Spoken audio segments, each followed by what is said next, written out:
전문 강사들과 함께하는 세상의 소리를 진단한다. 이상구의 청진기입니다. 이번에는 이슈 청진기입니다. 사실 어떻게 보면 아까 1부 때는 본인 스스로에 대한 얘기들을 많이 하셨잖아요. 네. 이제 2부 때는 본인 같은 사람에 대한 분들에 대해서 좀 이제 이렇게 얘기를 해주시고 네. 그러면 좋을 것 같습니다. 네.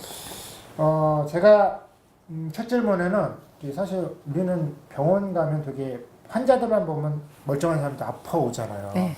그리고 그분들한테 되게 뭔가 이렇게 받쳐줘야 되고 뭔가 이렇게 도움을 줘야 되는 어떤 그런 것들, 또 그분들이 좀 안쓰러운 것들, 이런 환자들에 대한 편견에 대한 부분들이 좀 있어요.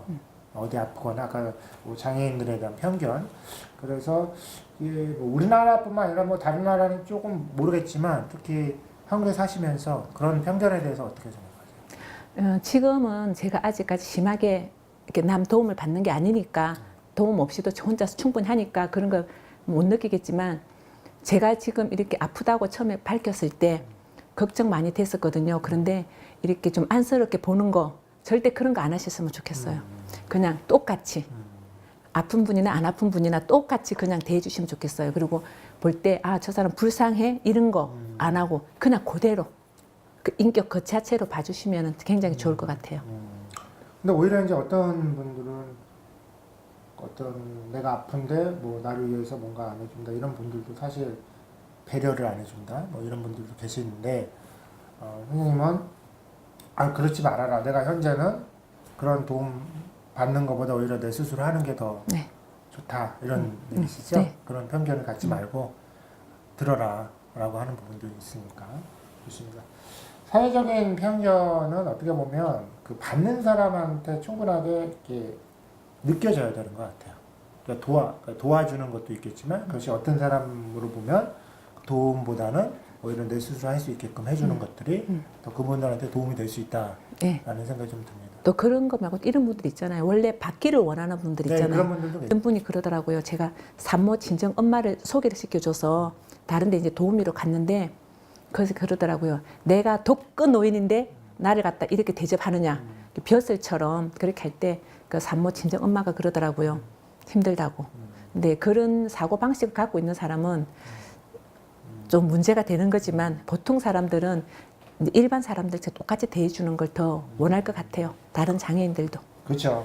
어떻게 보면 뭐 시설은 뭐 이렇게 장애인분들한테 좋은 시설을 갖춰주는 거는 맞고요. 네. 다만 사람들의 시선이나 편견은 네. 보통 사람으로 똑같이. 그래서 예전에 이제 갑자기 생각나는 게, 저도 이제 강사다 보니까 예전에 역지사지라는 프로그램에서 그 장애인 중에서 눈이 안 보이시는 분들, 그런 분들 이제 이렇게 레스토랑에서 불을 다 끄고 음식을 먹으라 그러니까 정상인 사람들이 못 먹더래요. 그렇죠. 그 경험을 이제 직접 해보니까 이게 얼마나 불편한지 느껴보라고 하는 프로그램이 있었더라고요. 네. 그걸 보면서 정말 불 다 끄고 내가 먹어본 적이 없는 것 같아요. 그러니까 직접 먹어보면 쉽게 들어갈 수 있는 거 못하는데, 근데 이제 반대로 그렇게 불을 다 끄고 항상 그렇게 살아오신 분들이 그 레스토랑에 길을 다 알고 늘 했던 부분을 보면 사람이 정상적인 사람보다 그 상황에서는 훨씬 더 정상적이다라는 그렇죠. 것을 보여주는 어떤 네, 그런 네. 프로가 있었어요. 그런 프로를 좀 자주 좀 보시고. 아, 좋은 프로네요. 네, 괜찮죠. 네. 좋습니다. 그러면 이제 그게 말씀하셨는데 좀 본인의 어떤 생각이 현실에 딱 도래되면서 이런 현실에 도래된 사람들이 사실 더 많잖아요. 주위에 그 세상 사람들 중에서 그 사람들한테 좀 해주고 싶은 말이 있으신가요? 저 같은 사람들요? 왜 그러니까 어떤 아파서 병에 어떤 절망에 좀 빠지시고 이러신 분들한테. 근데 처음에 저같이 아픈 사람들은 한 1년 안에 거의 자살률이 굉장히 높대요. 우울증에 빠져서. 그리고 한 3년 정도 지나고 나면 다시 또 찾아온대요. 그때 병의 진행이 확 오니까 그때 또 못 이기고 또 자살률이 또 높다고 그러더라고요. 그런데 이걸 내가 아프다고 생각하고 있으면 맨날 아파요. 생각 자체를. 생각 자체를. 근데 이걸 갖다가 나는 내가 이게 어떻게 될 거라는 것은 이제 답이 나와 있으니까 거기에 맞춰서 생활하게끔 노력한다면 불편한 게 많겠죠. 갈수록 지금보다 더 갈수록 많아질 거니까 그런데 그건 자꾸만 이제 마음 다스리기는 필요하셔야죠. 예.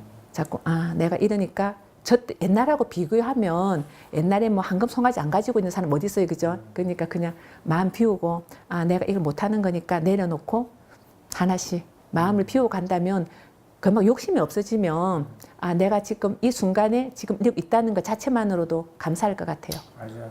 사실 욕심도 중요하지만 비교의식 볼 수 없어야 된다고 생각해요. 네. 정상적인 사람과 내가 왜 이렇게 아파서 아무것도 못할까라고 하는 부분들보다는 내가 할 수 있는 일을 찾는 것들 그렇죠. 그 중에서도 그렇죠. 네, 그죠? 그런 것들도 상당히 도움이 될 거라 생각합니다. 근데 그러니까 가장 어리석은 질문이 행복하세요라고 하는 것. 저 굉장히 제일 먼저 대답해요. 행복하다고. 어디 가서 이제 그 교육을 받으러 갔는데 행복하냐고 물어보면 제일 먼저 행복하다고 큰 소리로.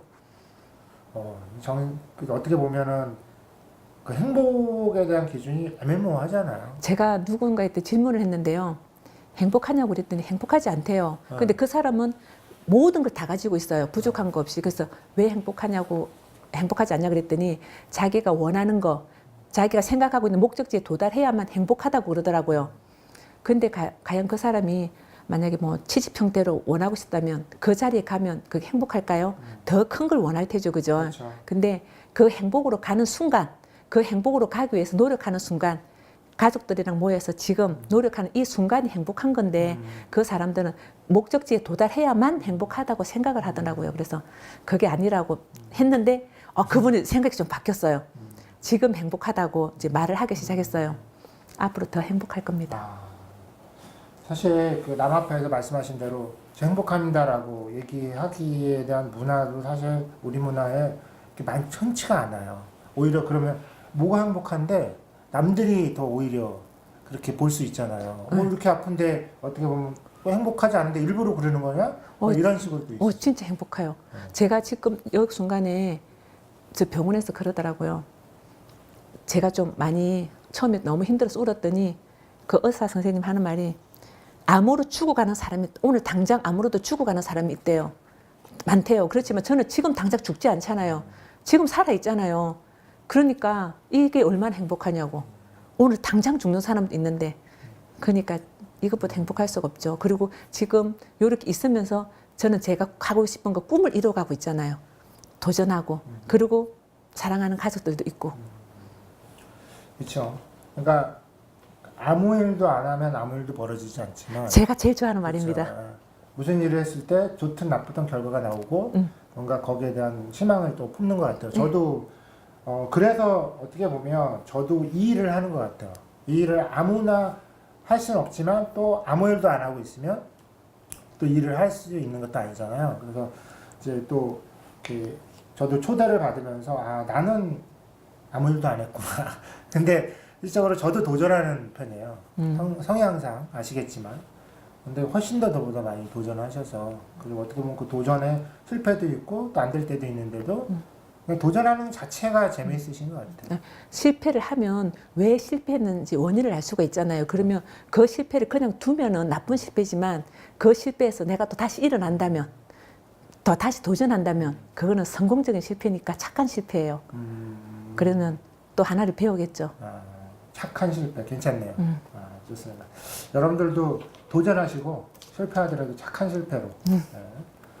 그래서 실적으로는 여러분들의 어떤 행복에 대한 보통 보면은 이제 좀 대두되는 게 사람들이 점점 행복에 대한 부분들을 이렇게 희석시키고 있거든요. 근데 말씀하신 대로 정상적인 사람이나 그냥 이렇게 생활하는데도 행복하지가 않은 것 같아요. 제가 봤을 때는 뭐 아까도 그랬지만 물질 만능 시대에 내가 돈이 있어야 되고 돈이 없으면 되게 불행해 보이고 말씀하신 대로 갖고 보면 아무것도 아닌데 그거로 인해서 가지려고 노력하는 사람들의 생각들이 있어요. 선생님은 어떻게 보면 이제 어느 정도 인생을 딱 살아오시면서 그런 거에 대한 좀 허무할 수도 있지만 사람들이 그런 심리라든가 이런 거에 대해서 조금 생각하신 게 계신가요? 특히 이제 물질적인 부분들. 저 어느 그 카톡을 보다 보니까 서울에서 점심 한 끼를 먹기 위해서 아바이 순대를 먹기 위해서 속초까지 갔다 오는 분이 있었어요. 차 타고 우리 점심 먹으러 갈래 그래갖고 속초까지 갔다 오는데 보통 속초로 갈라 그러면 사람들이 뭐 계획 세우고 해서 겨우 한번 이렇게 놀러 갔다 올 동 말동인데 점심 먹으러 우리 갈래 그래 갔다 오는 그 쉽게 갔다 오는 사람도 있고 또 그런 반면에 한 끼를 때우기 위해서 저기 지하철 가는데 보니까는 한 끼 밥이 없다고 걸어 놓고 있더라고요. 밥을 받기 위해서. 근데 너무 대조적이잖아요. 어차피 한 끼 먹는 건데. 근데 그게 누가 뭐 그 사람이 나쁘고 이게 뭐 좋다 이건 아니에요. 절대 그건 아니에요. 자기 형편에 맞춰서 하는 거니까. 근데 그런 차이점들을 보면 뭔가 어떻게 말을 표현해야 되지? 생각이 좀 사람들이 생각의 차이가 있는데 예, 생각의 차이가 많이 있는데 그걸 갖다 그냥 그게 나쁜 게 아니니까 그걸 갖다 그냥 그 사람들 그런데 그걸 왜 너무 비판하는 거 있잖아요. 너무 왜 비판적으로 굳이 너는 왜 그렇게 해야 되나? 근데 여기서는 이렇게 여기 주지 그걸 그냥 여기서 먹고 그 돈을 여기 주지 뭐 이런 식으로 하는데 그것도 말도 안 되잖아요. 그 사람은 있으니까 즐기는 거고 이 사람은 저는 또 제일 이해 못하는 게 진짜 이렇게 멀쩡한데 이렇게 통 놓고 앉아 있는 분들 이해 못하겠어요. 노력을 안 하니까. 그래서 어떻게 보면 말씀하신 대로 이게 이제 사실 사촌이 땅을 사면 배가 아프다는 게 예전부터 있었잖아요. 근데 저는 그 말 강제로 이해 못해요. 그렇죠. 근데 이제 그런 것들이 비를 비지한 것 같아요. 근데 내가. 사촌이 땅을 사면 배 아프다고 생각하지 말고 사촌이 땅을 사면 축하를 해줘야죠. 콩고물이 더 크게 튀니까 그런 식으로 생각을 바꿔주시면 아마 억울한 일도 없고. 그러니까 이제 말씀하신 대로 그걸 남이 이제 이렇게 잘 되는 걸 못 보니까 그걸 또 뺏어오려고 하는 것 때문에 사회적인 문제가 생기기도 많죠. 하고요. 저도 이제 약간 그런 생각인데요. 돈이 있고 없고 차이점이 아니라 근데 이제 저런 거는 있어요. 제가 어떻게 생각하는지 모르겠는데 돈도 정당하게 버는 것이 당연하죠. 제일 좋죠. 그렇죠. 돈이 많다고 해서 부러운 게 아니라 그 사람이 정당하게 못 번 돈은 그건 자기 돈이 아니라고 그렇죠. 생각하고 있거든요. 그러니까 말씀하시는 거는 내가 노력해서 번 돈은 충분히 즐기라. 그렇죠. 그죠? 그렇죠. 그러니까 내가 충분히 고생해서 한 것들을 즐기지 않은 것도 바보다. 그렇죠.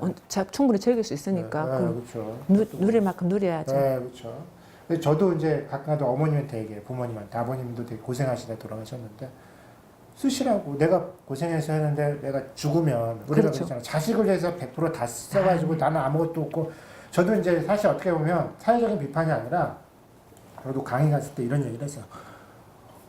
자식은 젊어서 충분히 벌 수 있는 능력이 되고 본인이 그럴 때 본인이 하고 싶은 거를 하고 그런 것이 더 중요하다고 저는 생각을 하고 있거든요. 맞아요. 그 부모님들이 즐길 수 있는 만큼 즐겨봐야 되는데 솔직히 족발이 있는데도 그 족발 못 사서 드시더라고요. 그러니까요. 옛날부터 안 드셔봐가지고 그러니까 자식들이 사주지 않으면 몰라서 못 드시는 거죠. 근데 그런 걸 좀 옆에서 같이 해주면 참 좋을 것 같아요. 저도 강의를 하면서 되게 성숙해진 것 같아요. 그 전에는 그것도 몰랐는데 사람들한테 얘기해주면서 이제 그런 말씀하신 대로 어떻게 보면 행복이란 멀리 있는 것이 아니라 내가 노력해서 번 만큼 그것도 쓰는 또 그렇죠. 그 그런 즐거움이 행복도 있죠. 즐거움이 그렇죠. 있다. 남의 시선이 그렇게 중요한 건 아니고 그렇죠. 내가 정당하게 번 거는 또 내가 행복을 위해서 쓰는 가치는 충분하게 있다. 다 당연히 즐겨야죠. 그렇죠. 그래서 일을 하는 거고 돈을 그렇죠. 버는 거니까. 일하는 전체적인 목적이 있었으니까요. 근데 이제 이렇게 막 강의를 되게 많이 가시면서 아까도 이제 좀 얘기했는데 변화가 된다는 거는 그 변화에 대한 부분들, 그러니까 저 스스로도 변화됐다고 생각하는데 이게 변질과 변화는 좀 다른 것 같아요. 극과 극으로 다르죠. 그렇죠. 그러니까 어떻게 보면 난 변화됐다고 생각하는데 남이 봤을 때 저 너무 변질됐어. 그러면 그거는 이제 교만하다거나 좀 그렇죠. 오만해지는 그쪽 가는 거고 네. 변화를 한다는 거는 새로운 걸 받아들여 가지고 그렇죠. 좋은 쪽으로 변하는 거고. 그러니까 그것이 애매모호하고 사람들이 구분을 못하는 것 같기도 해요. 보니까 말씀하신 대로 내가 아프기 전에 조금 내가 나는 되게 어떻게 보면 막 잘난 체를 했던 사람이었다면 또 더 아픈 후에 더 겸손해지거나 뭐 이런 것들에 대한 변화가 좀 혹시 있으셨나요? 저는 그냥 말 그대로 아프기 전에는 그래도 그냥 순수. 그러니까 사람들이 표현하기에 때가 안 묻었고 세상을 모르는 그래서 산모들 왔다 갔다 하고 애들 키우는 거 외에는 없었으니까 딱 그냥 그대로고 아프고 나서도 내나 마찬가지인 것 같아요. 그거는 그게 변하지 않고 그대로 있기 때문에 옆에 계시는 분들이 다들 응원해주고 다 위로해주고 그러는 것 같아요. 그게 변하지 않는 거. 그러면 이제 아까 제가 일부 때 잠깐 언급했는데 지금 현대 시대는 어떤 그 산모들을 많이 보셨잖아요. 네. 근데 이제 미혼모들이 되게 이제 제 주위에서도 음. 좀 봐요. 근데 이런 미혼모들이 생기는 거 사회적인 이슈도 많이 있고 그런 것도 있는데 그런 거에 대해서 이렇게 딱 보시면서 개인적인 생각이에요. 이거 뭐 사회적인 어떤 그런 거보다 어떻다고 생각하세요? 그렇게 뭐 내가 뭔가 이렇게 그런 어떤 성적인 부분들이나 이런 것들에 근데 대해서 저는 그런 미혼모들 보면 저같이 이제 고지식한 사람은 이해를 못하죠. 이렇게 결혼 전에 성을 지켜야 된다 뭐 이런 위주니까 어떤 산모가 저한테 질문하더라고요. 실장님 그런 거 어떻게 생각하냐고. 그래서 결혼 전에 그걸 지켜야 되냐고. 그래서 저는 당연히 지켜야 된다고 생각을 합니다. 그랬더니 절대로 나쁜 사람이래요. 요즘에 결혼을 30대 후반에 하는 사람도 많거든요. 그럼 그때까지 이걸 참고 살아야 되느냐고 물어보더라고요. 그래서 제 생각은 그렇지만 제가 그렇다고 해서 따라 해라고 하는 건 아니지만 저 생각은 그렇다고 그랬어요. 그랬더니 며느리가 왔을 때 지키고 왔으면 좋겠니? 당연히 제 생각은 그렇지만 요즘에 그런 사람들은 없잖아요. 그러니까 제가 강요할 건 아니지만 제 생각은 변하지 않는다고. 그래서 뭐 미혼모 이런 거는 어떤 사고도 많고 뭐 그렇겠지만 이렇게 뭐 썩 이렇게 뭐 받아들여지진 않는데 그래도 아기는 키워야 되잖아요. 그러니까 이제 그게 현대 저도 이제 뭐 이렇게 보면 무조건 옛날 거를 고집하는 건 아니지만 현대에 맞춰서 최소한의 그런 생각, 피임이라든가 이런 생각을 가지고 그런 것들을 조절해야지 낳고 나서의 어떤 버림이라든가 이런 것들은 어떻게 보면 무책임할 수도 있다고 생각해요. 근데 사람들이 우리나라는 일 갖다가 좀 성을 가리켜도 제대로 가리켜야 되는데 그러지 못하는 게 더 많고요. 우리 산모 중에 한 분이 엄마가 학교 다닐 때부터 고등학교 졸업하고 할 때까지 아침에 출근할 때 데려다 주고 저녁에 태워오고 그래서 밥 먹고 학원 입구에 들어보내고 끝나면 데려오고 한 번도 엄마가 안 해본 적이 없대요. 그래서 친구들이랑 학교 앞에서 떡볶이 사 먹은 지 단 한 번도 없대요. 그런데 이분이 대학교 가기 전에 임신을 했어요. 그 임신을 낸 게 엄마는 기절할 일이죠. 아침에 데려다 주고 저녁에 데리고 왔으니까. 그런데 또 임신하더라. 학원 건물에서. 그러니까 그게 무조건 감춘다고 될 건 아닌데 좀 제대로 된 성교육을 가르쳐야 되는 거는 진짜 맞는 것 같아요. 맞아요. 이제 뭐 저도 청소년들을 가끔가다 가르치면 생각은 되게 이렇게 진보화되고 생각이 있는데 어떻게 보면 좀 책임감이 없은 분도 어떤 그런 너무 없어요. 그렇죠.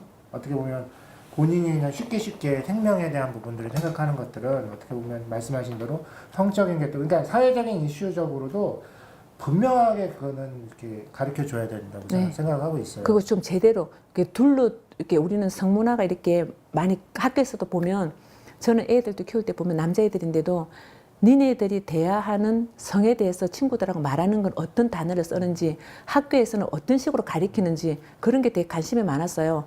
바로 커야 되니까 뭐 여자들만 조심하는 게 아니고 남자들도 조심해야 되잖아요. 그렇죠. 그래서 그런 걸 제대로 가르치기 위해서 많이 그렇게 왔는데요. 근데 애들이 이렇게 말하는 거랑 학교에서 가르치는 게 진짜 차이가 있더라고요. 그렇죠. 그리고 엄마들은 또 집에서도 뭐 쉬쉬쉬 그냥 그러잖아요. 그런 게 아니고 정확하게 제대로 가르쳐 줘야 될 거는 같아요. 나중에 뭐 성강의 하셔도 될 것 같아요. 성강의는 못 하고요. 그 아이들 키우는 거. 그러니까 우리 산모들이 아이들 키울 때 이렇게 너무 반듯하게 진짜 남들이 부러워할 정도로 반듯하게 키웠어요. 그랬다 보니까 이제 산모들이 아이들 키우는 걸 강의해달라 그래서 이제 그런 얘기를 많이 해주는데요. 그것 때문에 저를 찾는 분도 있어요. 아이들 키우는 것 때문에. 요즘은 관심 많죠. 네, 그래서 앞으로는 이제 학부모 강의 그쪽으로 생각 중이에요. 그래서 뭐 이걸 계기로 해서 학부모 강의가 좀 많이 하시면 좋을 것 같아요. 그래서 그렇다면 말씀하신 대로 여기서 잠깐 자식을 요즘에 이제 저도 그 교육놀이에 대한 부분들을 많이 하고 있거든요. 근데 인성에 대한 부분들이 지금 많이 대두되어 있잖아요. 제일 중요하죠. 근데 사실 말씀하신 대로 환경적인 부분들은 아이들한테 인성을 가르쳐주는 환경이 안 돼요. 맞아요. 예, 이렇게 어디 나가면 뭐 인성 말씀하신 대로 막 놀고 뭐 이렇게 인성이 같은 환경이 안 되는데 그래도 최소한 집안에서는 제일 중요하죠. 네, 집안에서는 그 인성에 대한 부분들을 좀 가르쳐야 되는데 그 좀 가르치는 방식 중에서 좀 노하우 하나만. 그 엄마들의 애기들 어릴 때 보면 제일 먼저 하는 게 뭐 책 같은 거 많이 읽어주면서 네. 공부하잖아요. 그런데 읽어주면서 이제 신호등을 건너면 이제 파란불이 켜질 때 건너야 되니까 손 들고 파란불이 켜지면 이렇게 건너는 거야 이렇게 가르쳐줘요 집에서. 네. 그러고는 밖에 나오면 엄마들이 저기서 신호등불 깜빡깜빡 하잖아요. 애기 손잡고 대각선으로 달려요. 보여주는 행동은 보여주는 행동은 다르죠. 그러면 애기가 엄마가 맨날 책 읽어줄 때는 신호등은 이렇게 건너는 거야 이렇게 건너는 거야 해놓고 밖에서는 야 뛰어 그러고는 대각선으로 타닥타닥 뛰어가잖아요. 그러면 애기가 어떤 걸 보고 할까요?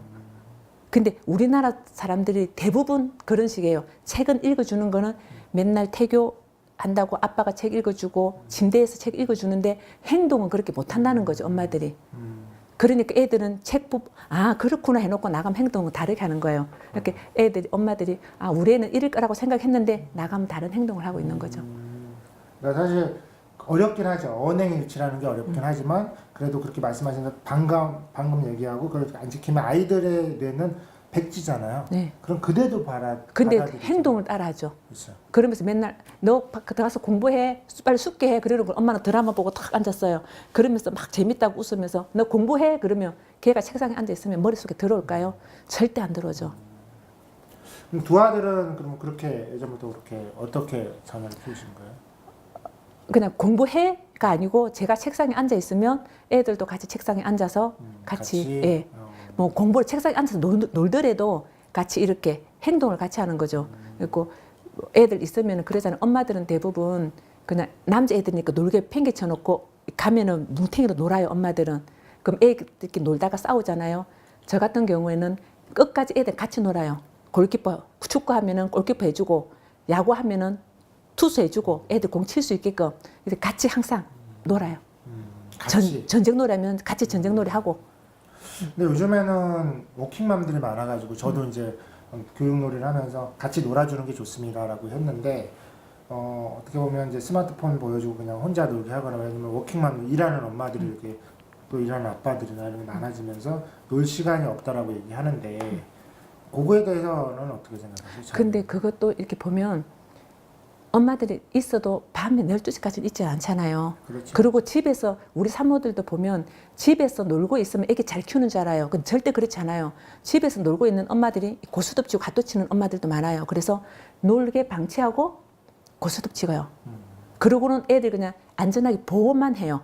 근데 그 보호를 하는 거는 도우미들도 할 수 있고 할머니들도 할 수 있거든요. 근데 엄마라는 건 아기인데 좋은 선생님이잖아요. 그럼 아이인데 선생님이 되어야 되는데 보호만 하는 엄마들은 아예 그냥 전문가한테 맡기고 나가서 돈 벌러 나갔으면 좋겠어요. 돈 벌어서 전문가가 키우면 되는데 그런 엄마들 말고 진짜로 직장을 다녀도 엄마가 24시간 붙어 있어야만 애를 잘 키우는 건 아니에요.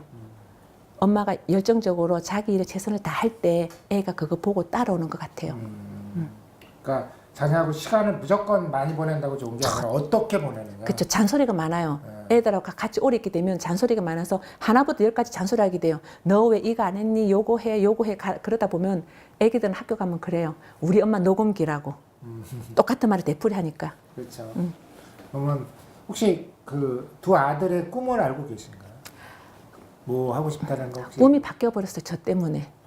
그 적은 아이 같은 경우는 이제 그 국비 유학생으로 가서 돈 한 푼도 안 들이고 유학을 갔어요. 그런데 걔 같은 경우는 지금 물리학을 공부하고 있는데 나중에 이제 석사, 박사까지 가서 이제 미국으로 가서 이제 계속 그쪽으로 공부하고 싶어서 연구원으로 남고 싶다 그러고요. 큰애 같은 경우는 이제 일본에서 공부를 하는데도 러시아를 독학으로 배웠어요. 그래서 이렇게 하는데 걔는 일본, 한국, 러시아를 합쳐서 자기가 이제 무역일을 하고 싶은데 공부를 더 계속 할 건데 엄마 때문에 그걸 못 하는데요. 아들이 뭐라는 줄 알아요? 엄마 때문에 꿈을 포기한 게 아니고 엄마 때문에 꿈이 늦어질 뿐이라고 그래요. 아, 좋은 얘기하네요. 그러니까 정말 이게 또 그 자녀를 보면서 또 되게 많은 희망을 갖네요. 그런 얘기 한마디 한마디가 되게 중요한데. 그죠? 며칠 전에는 이제 제가 갔다 왔는데 애가 아르바이트 하고 오는데요. 저기서 오는데 제가 애를 마중을 갔거든요. 저 멀리서 엄마를 봤어요. 그런데 진짜 3살짜리 애들 손 쫙 벌리고 엄마 그럼 뛰어와서 엄마 품에 안기잖아요. 그런데 우리 아들 29살이거든요. 길에서 이러고 쫓아와요. 엄마를 향해서 달려와서 엄마를 끌어안고 엄마랑 같이 운동회로 가는데요. 너무 그 상상을 하면 지금도 되게 얼굴이 너무 많이 행복해져. 예. 그 이게 표현력 어떻게 보면은 한국의 저도 그렇지만 한국의 남자나 자녀들은 이게 성인이 되면 표현력이 약해져요. 머릿속에는 있는데 근데 이제 그렇게 안아주고 막 이런 것들을 보면 그래도 이제 그런 문화라든가 외국에서 어떤 그런 표현적인 문화가 보진 않았는데 그런 거에 대해서 되게 잘하시는 것 같아요. 네. 자녀분들이. 예. 같이 이렇게 남자애들이랑 생활하는데도 같이 그런 식으로 생활하니까 애들 친구들도 다 우리 집에 와서 이렇게 다 놀아요. 맞아요. 친구들까지도 아까 이제 전에 얘기했지만 집에 데려와서 논다는 것들 어렸을 때부터 이제 조금 되게 많이 본인이 갖고 있는 어떤 인성이나 이런 부분들이 어렸을 때부터 있었네요. 제가 우리 집에 가훈이요. 아이들 잘 키우는 것이 돈 버는 것이다. 이게 제 가훈이었어요. 진짜 그 가운데로 아이를 키웠는데 이렇게 남자애들이 왜 사고치고 하면 돈 막 날려 먹잖아요. 그런데 저는 그 가훈으로 애들 키웠는데 사람들은 그 가훈을 보면 공부 잘하는 것만 생각을 하거든요. 주로 그렇죠. 근데 우리는 공부 잘하는 게 아니고 인성 문제, 사람 됨됨이 거기 제일 많이 중심을 뒀어요. 그러다 보니까 공부는 저절로 따라가더라고요. 맞아요. 그러니까 지금 시대가 이렇게 바뀌면서 공부 잘하는 사람은 너무나 많아지기 시작하고 박사도 많고 그렇죠. 뭐 교수 직급 되려고 하는 사람이 많아지기 시작하는데 결국은 제대로 된 인성을 가지고 있는 사람들이 좀 쉽지가 않은 것 같아요. 제가 주위에서도 보면. 그래서 이제 누구를 말씀하신 대로 그 사람 누구를 원망하기보다는 자기 자신부터 그렇게 하려고 노력을 하지 않으면 지금 누구 하나 나를 위해서 돌봐주는 사람이 그렇게 많지 않아요. 기대치라는 게 보니까 너무나 세상이 바쁘고 누구 신경 써주는 게 너무 힘드니까 나 스스로라도 이렇게 그런 인성에 대한 부분들을 좀 많이 갖추면 좋을 것 같아요. 근데 엄마들이 제일 지금 잘못하고 있는 게 내 아이만 잘 키우면 된다고 생각하거든요. 그래서 항상 내 아이만 그러고 야단도 못 치게 하잖아요. 심지어는 할아버지가 손주 야단도 못 치게 해요. 내 아이만 잘 키우면 된다고 생각을 하는데 그 아이는 절대 혼자 크잖아요. 나가면 친구들랑 크잖아요. 그러니까 내 아이도 잘 커야 되지만 저기 아이도 잘 커야지 같은 친구가 되잖아요. 근데 엄마들은 내 아이만 잘 키우면 되는 줄 알아요. 그렇죠. 배려하는 걸 해야 되는데. 점점 자녀가 적어지면서 더 그러는 것 같아요. 그러니까 한 자녀를 키우시는 분들은 더 심해진 것 같고, 그리고 오히려 그 자녀가 나중에 이제 커서 이제 어렸을 땐 잘 모르겠는데 커서 사회성이 좀 결여가 되더라고요. 그렇게 자기 감싸고 사회성 결혼되고 감정 조절도 안 되잖아요. 그러니까 사고가 많죠. 사회적으로도. 이제 뭐 나중에 부모 교육 하시면서 그런 것들을 정확하게 좀 얘기해 주시면 훨씬 더 도움이 될 것 같습니다. 앞으로 또 자녀에 대한 책들도 좀 쓰실 것 같고. 12년 전에 준비하다가 산모하고 자녀에 대해서는 준비하다가 말았는데요.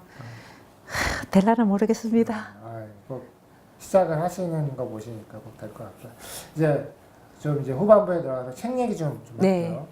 사실 이제 여러분들이 그 서점에 가시면 이제 이런 책이 있잖아요. 네. 그래서 표지에 대한 부분 디자인은 그 출판사에서 직접 해주신 거예요. 본인이 원하는 문구에 대해서는 또 에피소드가 있다고 하죠. 문구에 대해서는 이렇게 사람들이 책을 이렇게 쓰면 제목을 뭘 할까 고민을 하잖아요. 그런데 근데 제목을 고민 1분 1초도 안 했어요. 근데 책을 쓰면서 저절로 제가 있던 그때 저에 있던 그 상황에서 그 벼락을 맞았을 때 그 절망 그때 그 절망을 다 쓴 거고요. 그리고 그 절망에서 제가 이겨내는 희망을 가지고 이겨내는 과정, 그 과정을 들었어요. 그러니까 전 일생을 거친 자서전은 아니고 그 절망을 당했을 때와 그걸 이겨내는 힘, 그리고 어떻게 살아야 되겠다는 거, 그 꿈을 이루어가기 위해서 준비하는 과정. 네. 사보셔야 할 겁니다. 제가. 근데 네. 이 책을 딱 보고 나면은 아시는 분들이 딱 두 마디를 필요해요. 미안하다는 말, 그 다음에 고맙다는 말을 해요. 그러면 이 책에 이제 독자분들이 이 책을 사갖고 볼 때 어느 부분을 좀 이렇게 내가 지금 당장 절망적이다. 그러면 내가 권해줄 목차가 따로 있나요? 여기 좀. 권해줄 목차가 처음부터 읽으면 참 좋을 텐데요. 네, 그래 혹시 이제 내가 당장 이제 딱 보고 그래도 이제 절망적일 때 조금이라도 희망을 가진 목차가 좀 개인적으로. 개인적으로 썼을 때. 개인적으로 103페이지 103페이지. 103페이지는 많이 울게 되고요. 203페이지.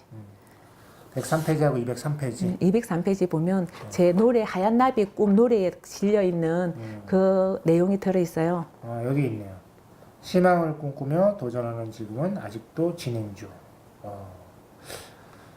이 부분 203페이지 있는 부분이 제 노래 그 간주 부분에 나오거든요. 하얀 나비의 꿈. 그런데 이 간주 부분에 나오는데 그러니까 그 저는 사실 책 보는 방법이 사람들하고 다른데 처음부터 다 읽으면 좋은데 일단 제가 책을 선정할 때 가장 이제 중요시 여기는 게 있어요. 책을 읽는 뭐 베스트셀러 이런 것들이 아니고요. 지금 내 당장의 마음을 헤아려주는 책을 보거든요. 저는. 그래서 목차를 볼 때 그 읽어서 정말 나 마음을 헤아려지면 저는 그 책을 그냥 사요. 간직하는 것만이라도 저한테 힘이 되는 거예요. 그게. 그래서 저도 책이 이제 계속 읽는 것도 있지만 안 읽는 것도 있지만 그렇죠. 책꽂이에 꽂아만 있어도 되게 이렇게 위안이 되는 책들이 있어요.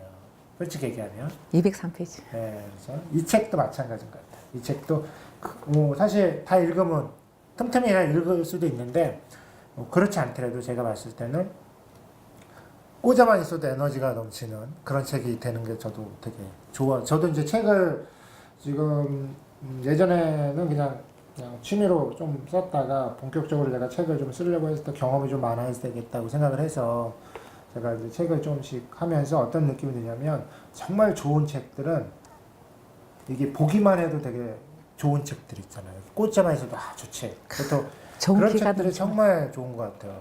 사실 내용은 물론 중요하죠.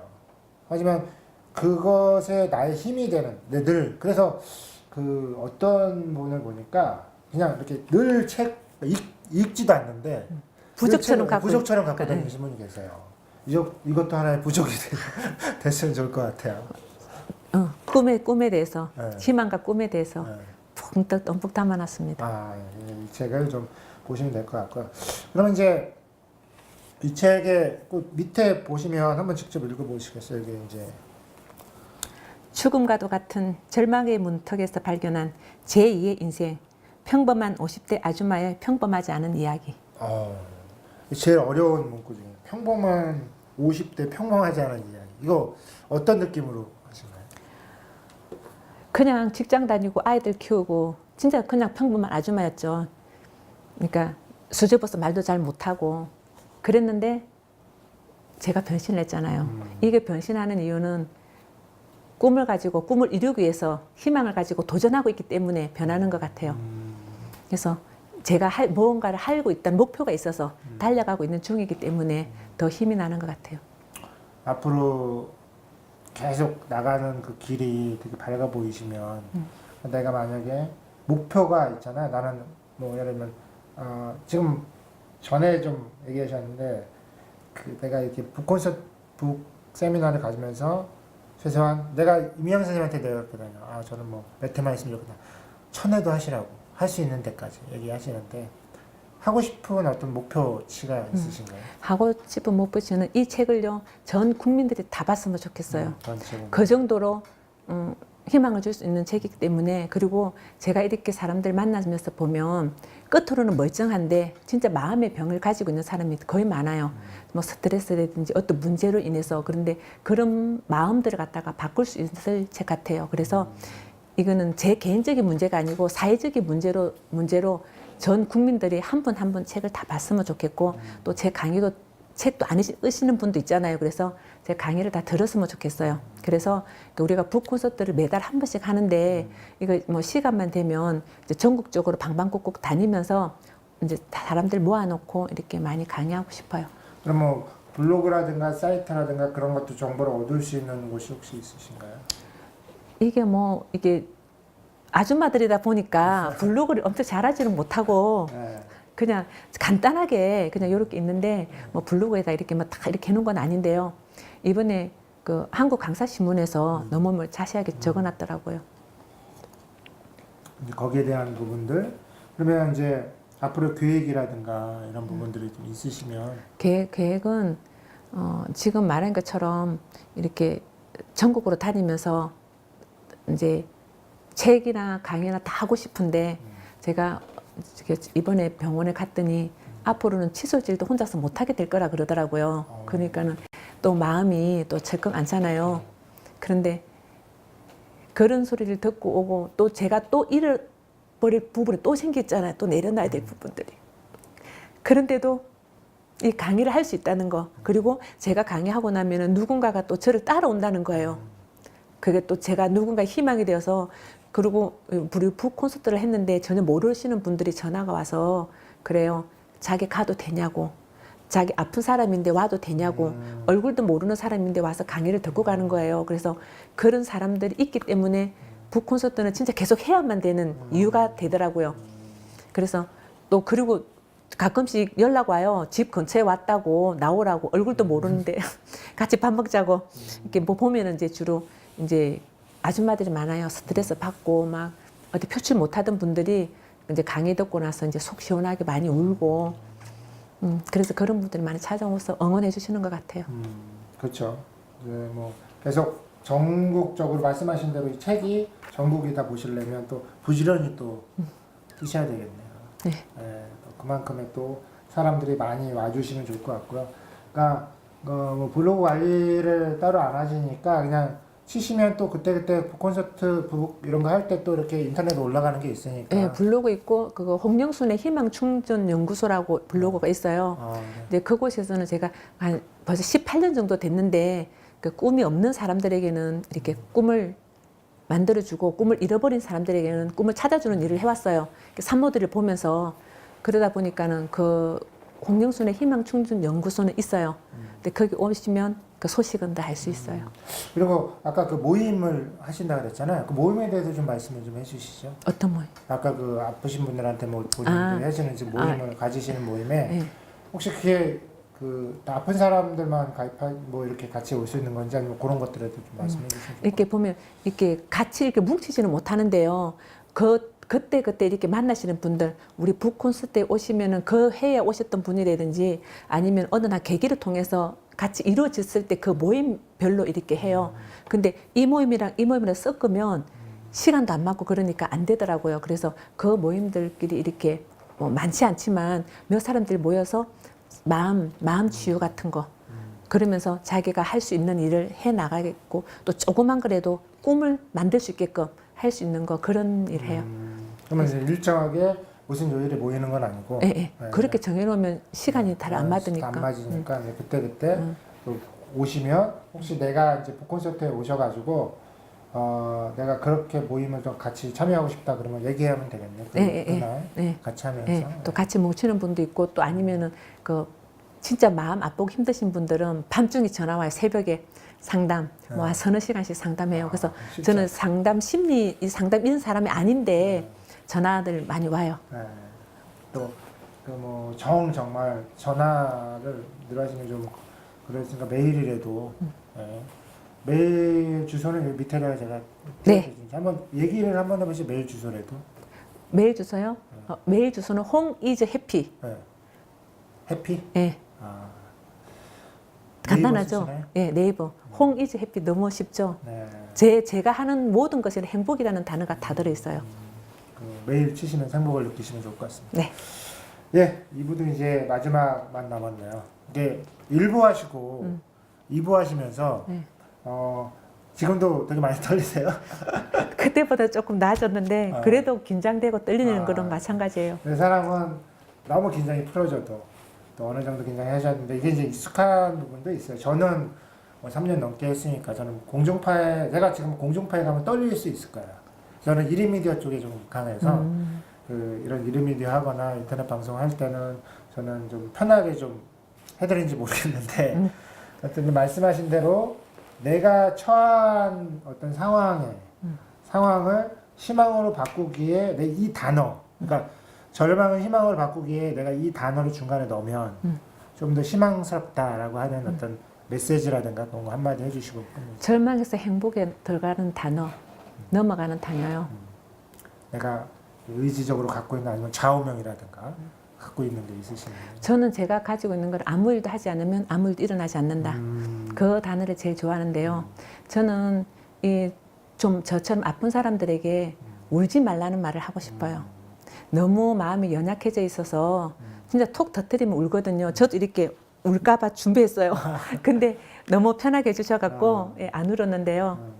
이제 울지 말고 좀 이렇게 마음을 굳게 먹었으면 좋겠어요. 그리고 이게 어떻게 될 거라는 걸 알고 있기 때문에 그 순간에 닥치면 진짜 울겠죠. 그렇지만 그때까지라도 좀 더 강하게 견뎌줬으면 좋겠습니다. 맞습니다. 아까 말씀하신 첫 때 내가 아무리 울었고 내가 지금 상황을 절망적으로 했다가 아무런 해결하는 것이 아무것도 없듯이 내가 뭔가 움직이면 뭔가 주위에서도 이렇게 에너지를 주신 분도 계시고 뭔가 그래도 좀 희망을 갖고 움직이는 게 좋을 것 같습니다. 예, 다시 한번 이제 절망 속에서 희망을 품다라는 책이 있는 부분들을 좀 있고요. 이걸 보시면 이제 오늘 사실 2시간 동안 다 얘기를 할 수 없잖아요. 그렇죠. 그래서 이걸 보시면서 좀 더 오시면 여기도 이메일 주소가 있나요? 이건 없는 거 같네요.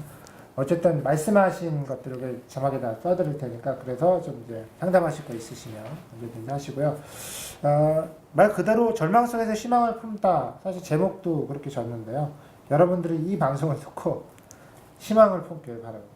네, 그래서 오늘 좀 이렇게 나오셔서 감사드리고요.